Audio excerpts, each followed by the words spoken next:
RDC est à Paris en ce moment pour rencontrer la diaspora congolaise. Une rencontre très politique alors que le pays reste dans l'attente d'une date pour l'élection présidentielle. Martin Vandenbosch et Florence Lozac. Il entretient le mystère autour de son engagement. Cet après-midi, dans un grand hôtel parisien, le docteur Denis Mukwege est accueilli par la diaspora congolaise venue par centaines et qui, elle, le voit déjà en politique.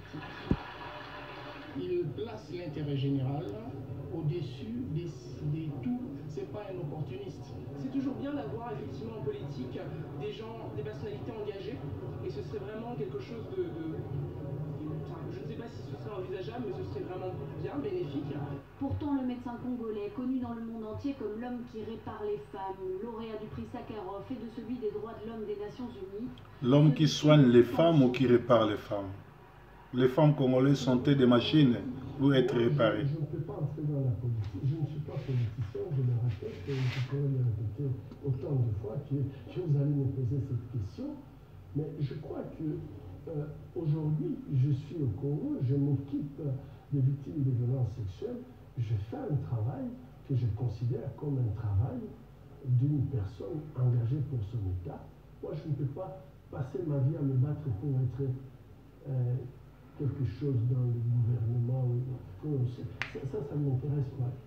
Alors que le président Joseph Kabila ne se prononce toujours pas sur l'organisation d'élections en RDC et que les manifestations de l'opposition sont régulièrement interdites, Denis Mukwege estime qu'un sursaut se prépare.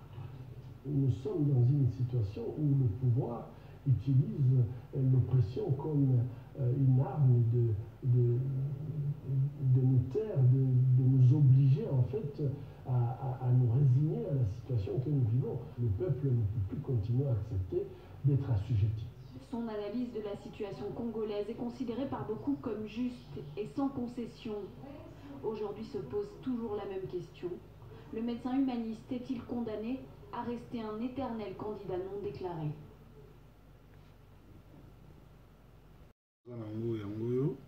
Hôpital ya Panzo, hôpital ya docteur Mukwege, adresse nango yangoyo, boîte postale nango ezalaka na Rwanda. Parce que le monsieur est d'origine rwandaise. Abotama na Congo, mais papa nazali rwandais. Et bolanda la déclaration oyo, to lettre oyo ezali preuve ya bato na biso ma mise swell baza aux États-Unis, to travailler ensemble. Bakomelaki ye lettre oyo basalaki bango atrape ke bakotinda bango biloko yango batindaki adresse oyo biloko nyonso tout etransitaka par Rwanda.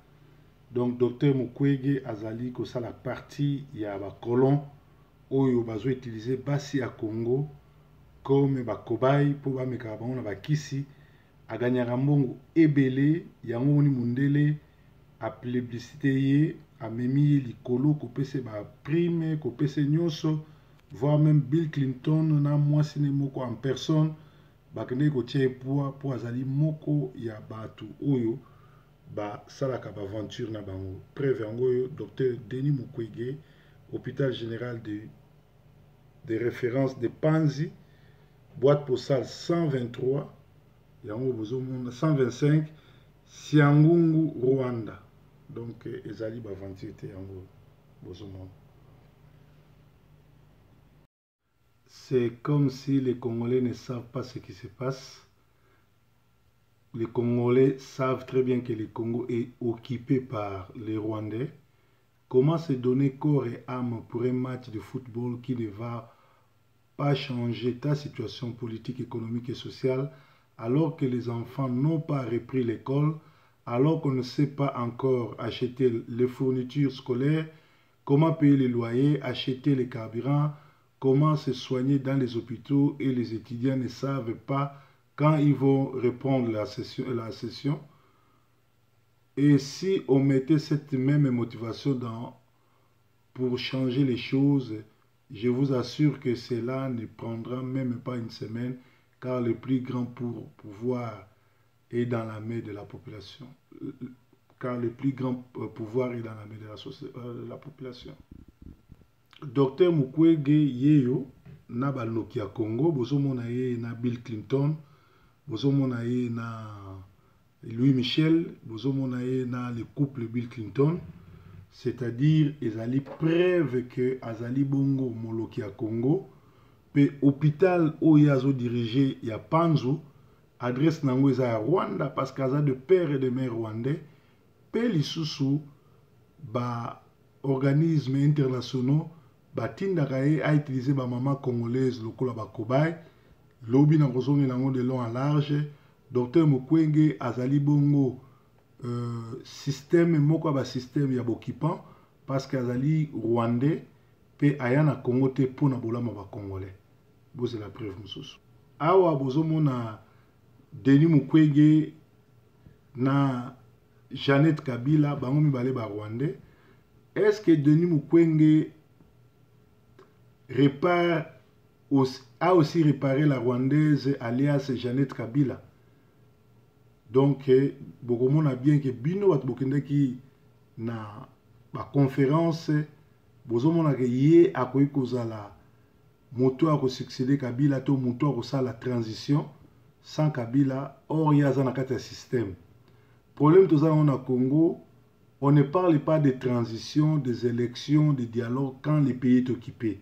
To banana nous ko benga na occupation, nde sikoyo to ko benga na bateau nyonso tout parce que Mukwege azali bongo infiltré ya ba Rwandais na kati ya mboka Congo, kaka ba Congolais ya matoi mangungu maele mukuse nde bapesa ke crédit.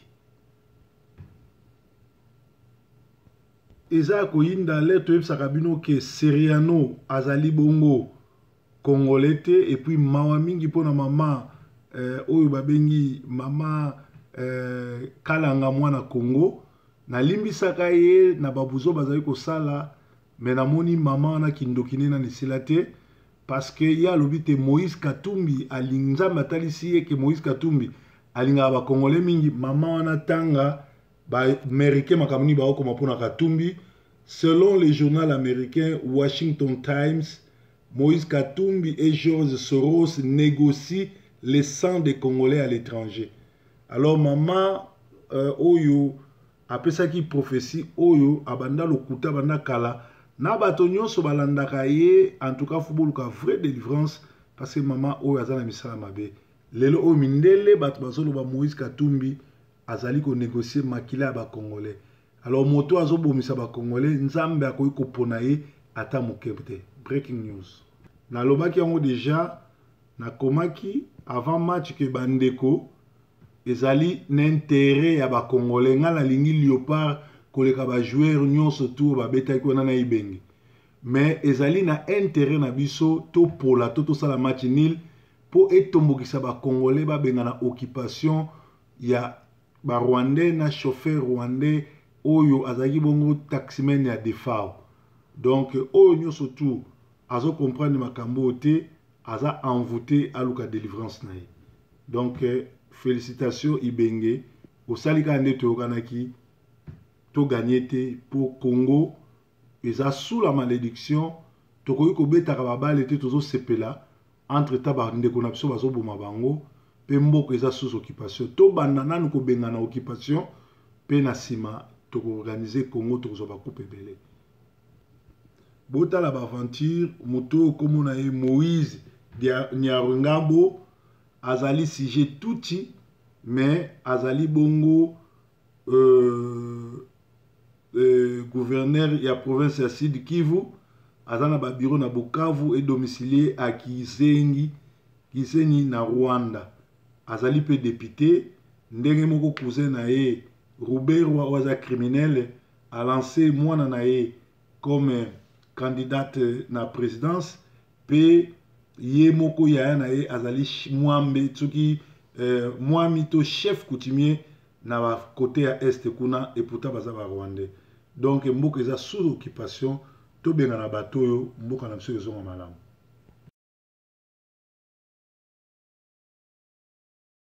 On n'est pas devenu congolais par demande ou par pitié, encore je le dis.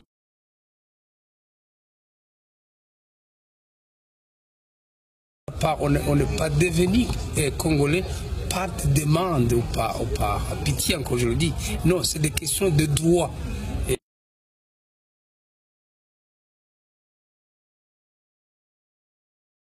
Du RCD, j'en suis le président. J'étais avec qui au RCD? J'étais avec Lunda Bouloulou, j'étais avec, il est du Katanga, j'étais avec Wamba Diawamba, il est du Bakongo, j'étais avec Kinkei, il est de Bandundu, j'étais avec Mende, on a négocié l'accord de Lusaka avec Mende. Vous savez qu'il était le porte-parole de la délégation du RCD. J'étais avec qui? Il est du Kassai. J'étais avec Tamo Mamba, qui était le chef de la délégation. J'étais avec qui? Avec Ndundo, qui est de l'Équateur. Alors, vous ne voyez pas tout ça. Et vous les avez vus dire quoi et quand pour le comparer à mes déclarations. Donc, mais il y a eu des alliés. Et si le Rwanda nous a soutenus, vous avez entendu Jean-Pierre Bemba condamner l'Ouganda qui les soutenait, et il est étranger pour n'avoir pas condamné l'Ouganda pour cette guerre-là.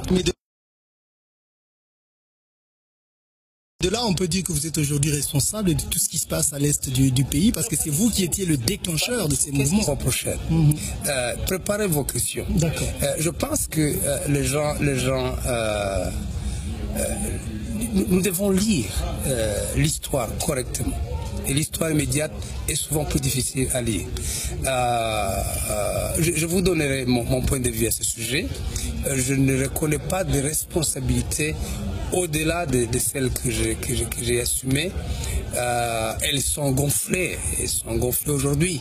La guerre, c'est la guerre. Donc, on ne peut pas dire que la guerre est sur le registre des choses idéales, sauf quand elle s'impose. Il n'y a pas longtemps, les évêques ont sorti l'article 64. L'opposition est sautée dessus. Mais c'était pour dire quoi? L'idée est venue de la conférence nationale souveraine. Lorsqu'un pouvoir veut s'installer de façon inappropriée, on peut utiliser la force. C'est de ça qu'il s'agit. Donc, finalement, les choses ne sont pas aussi simples que vous le croyez. Laissez-moi partir. Merci beaucoup. En tout cas, ça a été un plaisir de vous avoir sur notre plateau. On espère vous recevoir encore. Avec plaisir. Merci. Merci beaucoup. Laissez-moi partir. Merci beaucoup. En tout cas, ça a été un plaisir de vous avoir sur notre plateau. On espère vous recevoir encore. Avec plaisir. Merci. Merci beaucoup.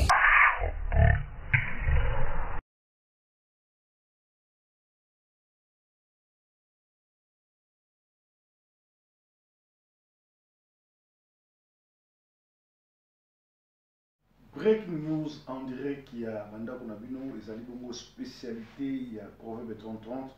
Lelo Oyo, vous allez qui ébélé à Kokoma, il y a Kofinga, il y a Kotuna la question sur nationalité, il y a Dr Mukwege, Bisso, tout ça la analyse, tout ça la chercheur, tout ça la journaliste, il y a investigation.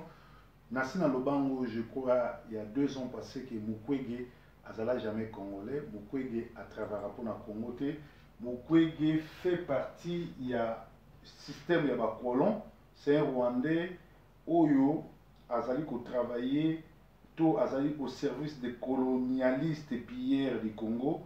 Voilà pourquoi Aza médiatisé, même Kokutane na ba Congolais, na diaspora et na TV5, même Makamonaye nous surtout, Madame Colette Breckman, nous a sponsorisé, il a sponsorisé tout simplement parce que ça système il y a ba colomoni mindele ba salandene soki ba zuyo mutu na bango ba niko kumso ba peso la prix c'est que sauter qui peuple na lo Mukwege azali mutu na bisote na azali na miseswele awa toyoka miseswele makamba uluba pe tuzo na basiti ya hôpital Panzi ya docteur Mukwege okomona ezali situé place nango ezali na Bukavu.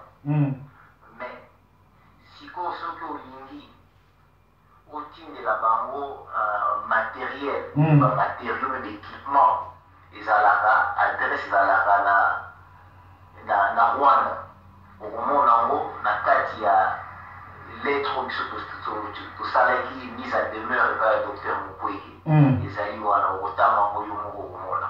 Alors sikoyo docteur Mukwege boulot azosala aza koaide bamama mais eza koaide te na kote mosusu na loboko moko na loboko mosusu mpo bamama baza koviole mama moko bakoviole 2, 3, 4 fois donc elingi olobaki bamama ya soigne bango bamama wana bakei mpona bazonga na famille na bango alors bakoviole bango lisusu batindi so epai ya docteur Mukwege yesu asoigne bango Biseswele. oui naza na bapreuve nyonso soki Mukwege nanu tata naza rwandais Mukwege atravara na ba-rwandais et puis atravara na ba-Clinton na baloki ya Congo sikoyo olingo konfirme naki batia kuna mpo azwaka lokola bamama na biso bakoma lokola nde balobaka banani babiloko ya baexpérience bakobaye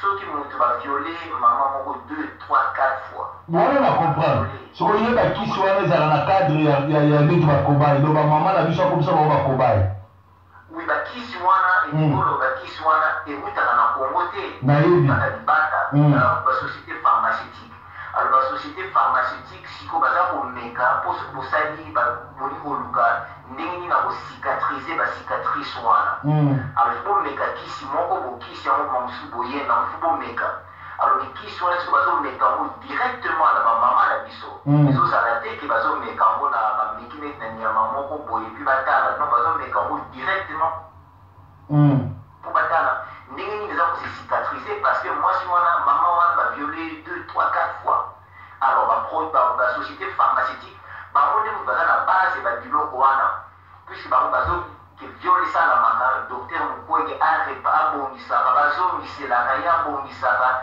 et puis en même temps baza kotala ndenge nini eza kosecicatrize alors soki bacicatrice ekomi kosalama malamu ezosecicatrize bien alors baproduit wana sikoyo bango bakoteka yango na bakote mosusu na bamboka misusu alors basociété pharmaceutique bazosala sikoyo mombongo mpona expérience oyo bazosala epai ya bamama oyo ya biso ya Congo donc ezali ndenge wana ezali babengaka ezali basociété oyo mosusu babengaka yango mosusu ezalaka marque déposée mosusu ezalaka générique alors marque déposée ezali bacompagnie oyo batekaka bakisi nango bayebani donc marque déposée soki tozwi neti bayer eza bamarque déposée alors oyo misusu bapesaka bango balicence chaque ezalaka peut-être 15 ans après bazwa balicence mpona bayeba mpe na bakisi na bango basali mpona bameka mpe na baexpérience na bango donc wana bagénérique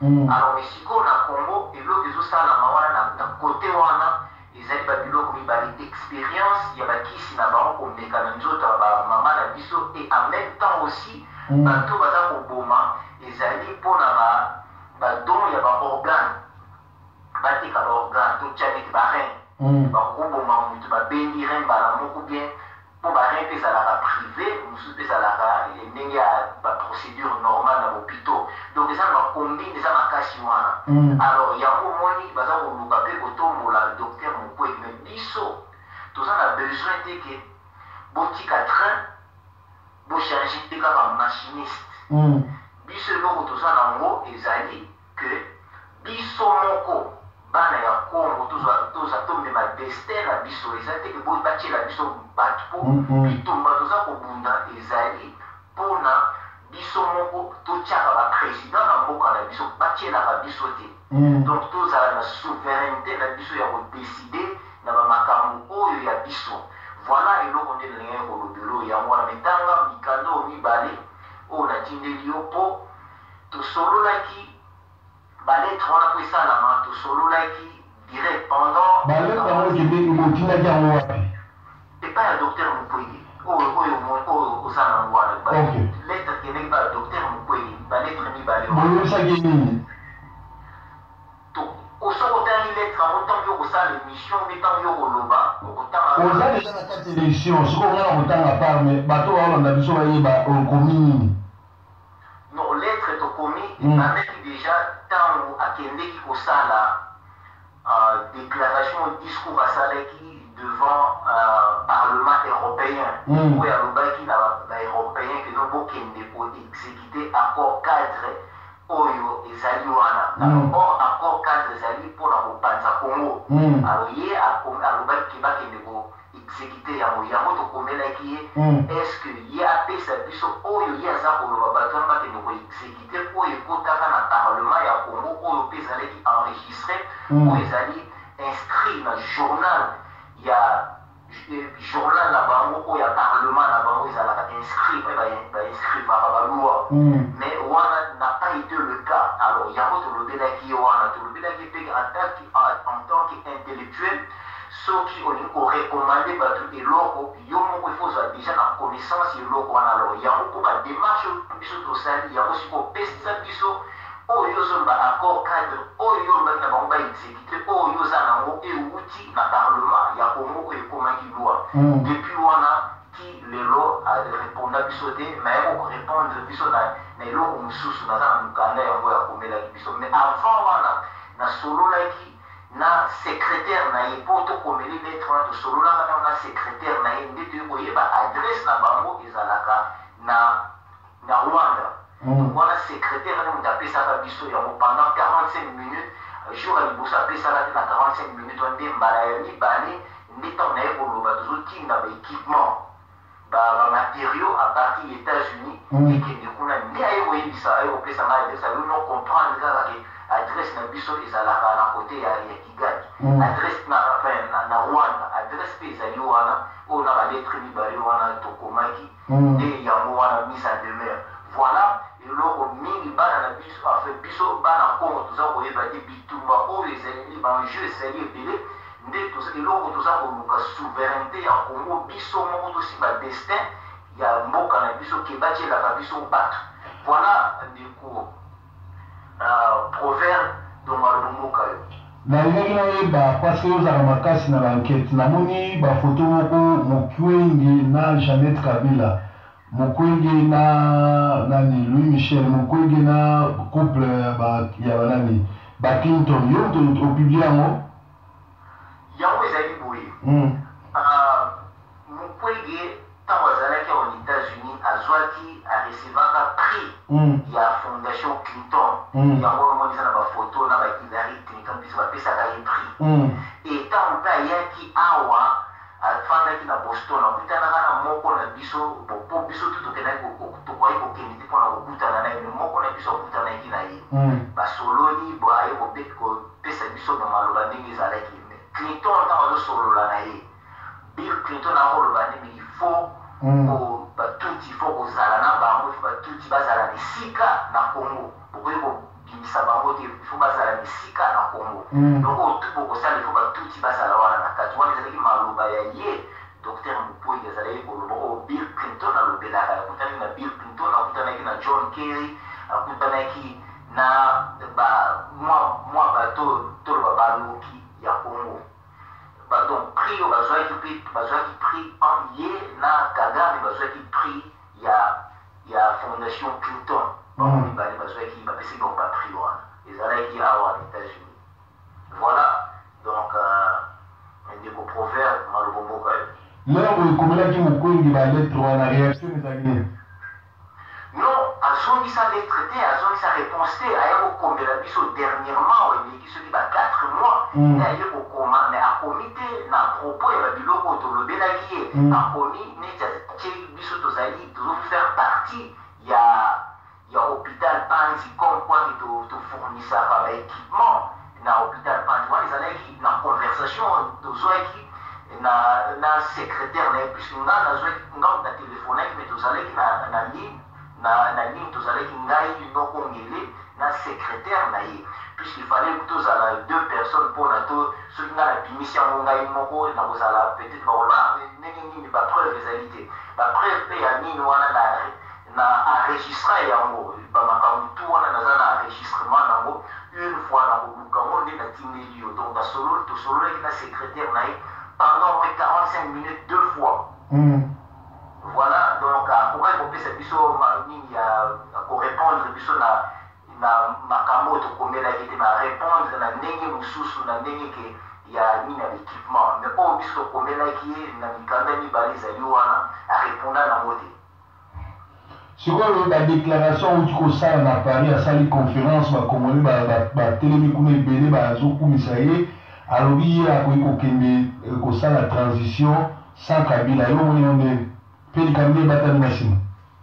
Oui, eloko ezali boye toza na besoin ya transition te puisque le pays est occupé. Rapport tout il y a les Nations Unies, rapport tout comme rapport Garrington, rapport Mapping, rapport tout et Bima, bateau agresseur à Congo, les agresseurs qui le lot, zonate, Congo, donc on a qui s'appelle occupation, puisque bateau agressé Bino, envahir Moko na Bino, envahir Ndamou na Bino, Fandi wana, Konzi Bino, zonate. Donc occupation ya mwana, on des sous des mondes sous son occupation, puisque on a zo bimisa wana. Na contexte na bimisi na dictionnaire au moment na yango te mais allez utiliser bon sens na bon sens que montaye occupé na agresseur oti na kati ya ndambo na yo et puis afandi ako konza ndambo na yo voisin na yo abima na tikala na ndambo yo obenga moni occupé ndambo na yo c'est ça l'occupation lo bezoleka na Congo nde yango wana sikoyo ye lobi ke tozokende transition sa Kabila sikoyo nini yo moni nini ebatami na nsima. Alors, et là, on est dans le ezali pour maintenir système, continuité à système, ezali jusqu'à changer donc pièce de réchange. Il y a docteur Moukoui Gazali, donc c'est une des pièces de réchange. Il y a un bazar au Moukande, par ça, Moko na bango place, on a pièce de réchange, il y a Sikarache. Donc les amis qui montrent que quand il y a un Moko, mais et baby, moi pièce Moko et baby, il y a un Salami, ok, nous avons pièce, il y a Sikarache. Donc, il y a une pièce de réchange. N'est pas ça y est place moi. Mais tout ça on a besoin de l'eau, on a de l'eau, tout ça on a besoin d'en haut. Donc tant que nous avons les alliés, qu'on le système. Donc tout ça qui ça compteur Congo à zéro. D'être décollé à partir de Bissau-Mongo. D'être retraité dans Mambo comme Bissou. Ou besoin de retraiter dans Bissau-Mongo, c'est la relation. Mais il faut Bissau-Mongo tout décider d'avoir toute notre souveraineté. Il y a mot dans Bissau. Voilà un proverbe Malbomo Kayo. Donc, parce que Mukwege azali ncho, Mukwege azali nini ya Congo, yé mokaya komi bimsa poisa, nde wana? Nakoloba boye, oyo tout azokende à l'encontre ya nini ya mboka nini eza occupé, babengaka bango bakolabo, babengaka bango batraître. Donc, bato wana donc bazali kosala pas l'intérêt ya peuple ya bango ya Congo mais bazosala na intérêt ya bato oyo baza kotia bango na pouvoir donc baza kopesa pouvoir bazopesa souveraineté te donc bosomi azosala nango te bazopesa ki bokonzi. Ebongo IDPS mwana Tshisekedi na groupe na bango ya opposition. UDPS bango nde mutu bazali bato oyo na base bango bazali bato oyo basali ke baélection soki tolobi tokota na contexte na ndenge baconstitution na bango basala na ndenge oyo bango baza kokendela tozongisa kaka na ndenge na bango bango bazali bato oyo ya liboso balukaki ke depuis 2014 ou 2015 basalaki ke baélection esalama na Congo te mpo na transition ekende na 3 ans na bango mpe bazala na kati. Alors soki tozongi sikoyo na rassemblement esalami pour ne pas accompagner système. Rassemblement ezali bato basali ba accompagner système à partir du 19 décembre 2016 kosangisa pe na Senko oyo bato bavalide mandat ya imposteur ya Kanambe ekende.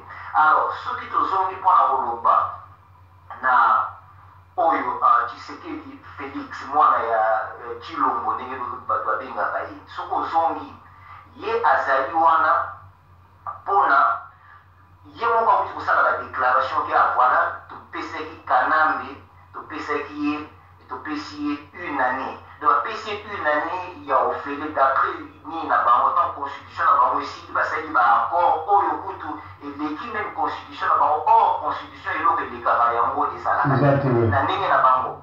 Alors soki totali azali co-génocidaire ntango bopesi moto wana oyo azoboma bato na Congo oyo asali occupation na Congo alors bango baza komaintenir occupation ça veut dire que bazali ba co-génocidaire donc baza koparticiper na génocide oyo ezosalama na Congo mpe kocouvrir yango alors yango babiloko wana ezalaka imprescriptible ndenge kosila te ti ntango tokoloba tozwi destin ya Congo na maboko bato to wana bacouvrir génocide nde ni na bango sort na bango ekosalama voilà ndeko proverbe nazongisi malobomboka question suka andeko bouti kolanda bomoni bien que docteur Mukwege n'a jamais été un héros pour les femmes mais il fait partie du système de ceux qui font du mal au Congo.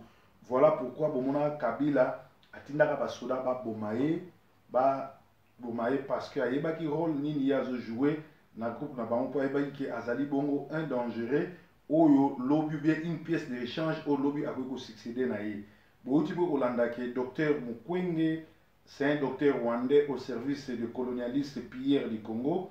Voilà pourquoi Bamindele bazo médiatiser makambo nyonso pe lisusu bouti kolanda ke ba journaliste nyonso oyo balobi baza ba journaliste opposition balekaka na TV bayaka na Paris bazongaka bazali bato oyo bafutamaka na ba Rwandais po ba jouer rôle wana soki ezaki bongo te Frank Diongo aza wapi Diomi Ndongala aza wapi pona ni Diomi Ndongala na Frank Diongo baza na boloko bango bakanga bango te malgré ba makambo nyonso tu bazo ba pona pouvoir c'est-à-dire pouvoir ebimisa opposition lokuta ba journaliste lokuta bazo tindika bango na TV balo makambo wana po population sepela na bango me bazo lalisa biso bino mo bomonaki masolo ndenge ya lido bato wana nyonso tu bazali bongo ba journaliste yo opposition te me baza ba traite baliaka mbongo ya PPRD po balalisa peuple pongi boyebisa biso pourquoi Frank Diongo na Diomi Ndongala bazali na boloko e bango bazalaka inquiété te. Or boyebi bien que Kabila mutu nyonso atakaka pouvoir na ye akangaka ye me ba jeune wana balekaka na TV mikolo nyonso dainga na subiloko na bango te parce que ba émission na bango eza sans impact. Bozo continuer ko critiquer, bozo continuer ko loba Kabila reste au pouvoir, azoboma azo massacrer, donc bino bozo sala jeu théâtre rôle ba pesi bino. Histoire ya Congo Lumumba lobaki doit être écrit par des Congolais, biso mo ba Congolais to telema et kamusinga banda match nul ya Léopard na Tunisie, ba Congolais ba komi lokola ba anglais, ba somi ba calculatrice, ba komi ko sala ba calcul, soki Tunisie na Guinée ba sali match nul ou Tunisie a poli, soki Congo a gagné, est-ce que to ko kene ndenge biso awa na Angleterre alaka, soki équipe nationale eke to sombaka ba calculatrice pour notala England ba chance nango pe lisusu bozomona nga nazo ba na sima kuna eza na drapeau congolais mais bino drapeau bokindaka nango même na stade même wapi opposant est-ce que ça drapeau congolais drapeau tozo indépendance yango drapeau bozo salela le drapeau occupation ya ba Rwandais donc ba Rwandais basomba opposition pe ba sengi na rasope batika biso sikoto sengi na rasope batika osala ba théâtre na ba discours parce que toyebi ke bazali ko accompagner ba Rwandais c'est-à-dire Kabila pe toyebi ete tant to kanga Kabila bango baza ba génocidaire bazo sala couverture ya ba génocidaire to ko jaka bango mukolo état de droit et kokota alors to bisaka bino ki tozalaka infiltré bamsu ba mona ngo kezali tribaliste bamsu ba mona ngo ki tozala ba jaloux bozula ngo ne bozo zula mais musala zo salama c'est-à-dire tozo kola bomoni ba preuve bino nyonso bomoni ke hôpital a Panzo adresse na on a pesi bino bomoni ndenge docteur Mukwege aza médiatisé ti na TV5 parce que mindele basala ndenge wana ndenge basala na Nelson Mandela pour abotre l'Afrique du Sud ndenge basali pe na docteur Mukwege congolais to telema les regrets to benga na système mobimba ya Kabila parce que ngonga se koki ngongo ba congolais to telema. Alors ce que tu as dit total est-ce que Sidika Ndokolo azali na biso to azape na groupe wana bobanga na binote mikolego ya toyeba soki Sidika azana biso to a rejoindre bango parce que ba Moïse Katumbi bato wana nyonso tout ba rassemblement bazali ko accompagner occupation na Congo parce que ngonga oyo si le pays est occupé ba parti politique ezara dessus ba ba militaire bakotaka na zamba bakomi na oyo babengaka résistance. Ye moko ngwanda oyo alobaki aza mokolo résistant abambata libanga te akaboli communauté parce que ye pe aliaka mbongo tokojijaka bango ezalaki bongo. Sentinelle TV na kati ya explication sur ba preuve que docteur Mukwege azali bongo agent au service des colonisateurs pilleurs du Congo, azali la bienvenue, mawana yo mutozo landae, mawana yo mutozo ke na ba conférence nae, mawana yo mutozo kwa nae. Breaking news, yes unkolo.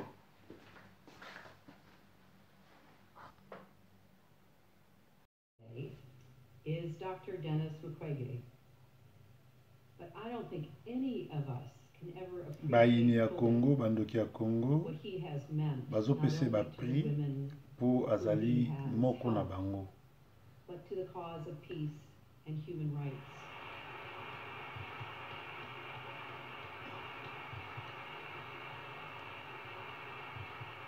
Un collabo.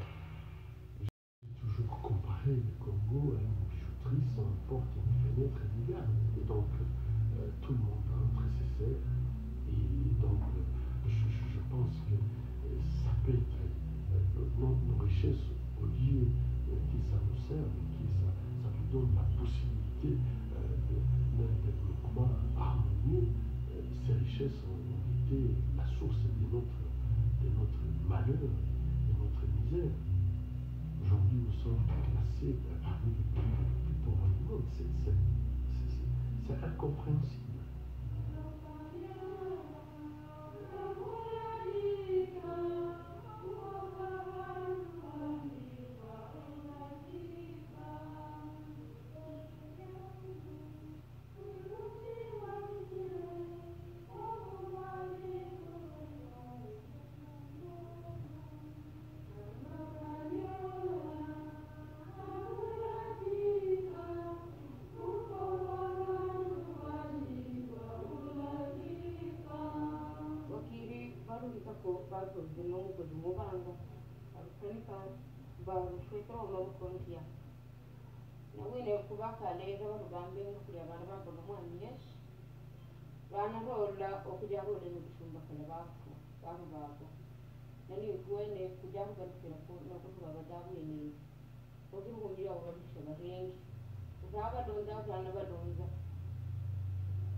Quel gouvernement, par exemple, ou quelle armée, ou quelqu'un qui a brûlé 1000 maisons, qui a brûlé des centaines de gens, on le nomme capitaine, on le nomme colonel, pour le récompenser ou pour en avoir peur? Pourquoi?